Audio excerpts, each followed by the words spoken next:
Continuing on with exercise 3.04, some formulas that you might recognise.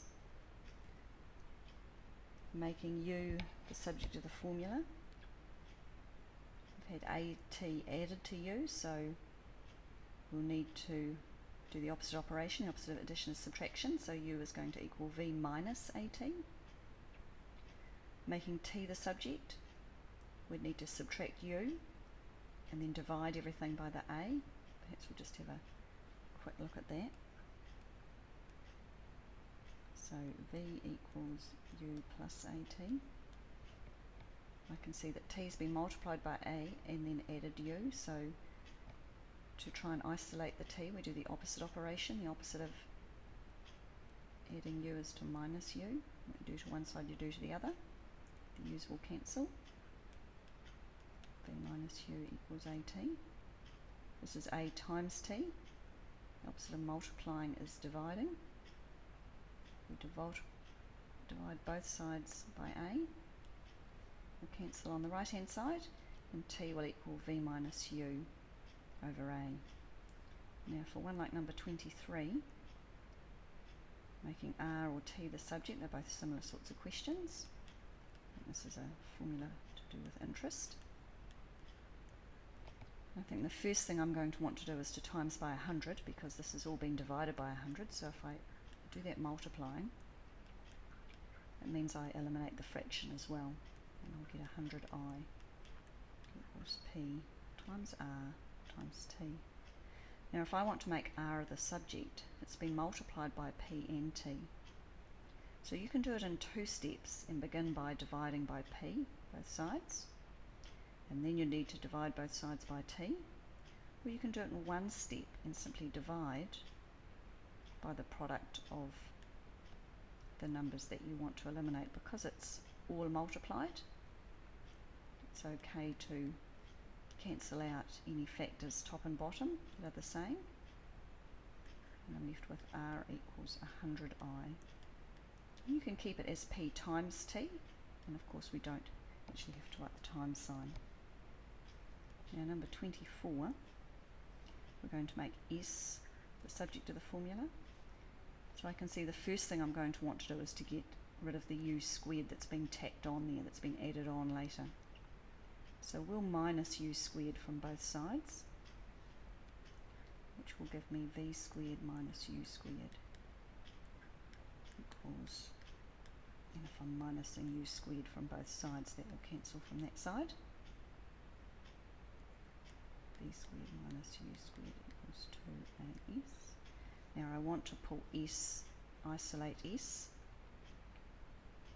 I can divide by the 2 times a in one step,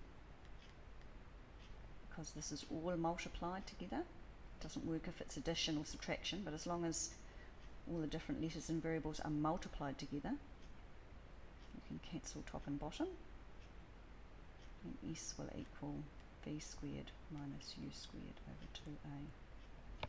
Now for part B, it's going to, we'll have a look at part B. v squared equals u squared plus 2as. And I want u squared, I want u actually, so we need to get rid of the 2as that's been added on. The opposite of addition is subtraction. So we're going to minus the 2as. And of course the last step now to undo the squaring is to square root, because the square root of u squared is u. And what you do to one side of an equation you have to do to the other. So we've got the square root of v squared minus 2as, and we'll leave it like that. Alright, number 25, there's 3 different letters here. We're going to practice rearranging. I think it will be quite similar. So if we start with a, 25a, we're going to make x the subject. The first thing I'm going to want to do is times both sides by the s.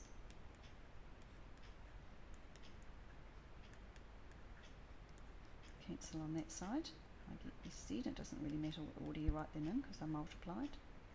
And clearly we're going to have to add m, so that the result will be SZ plus m. the x the subject of that formula.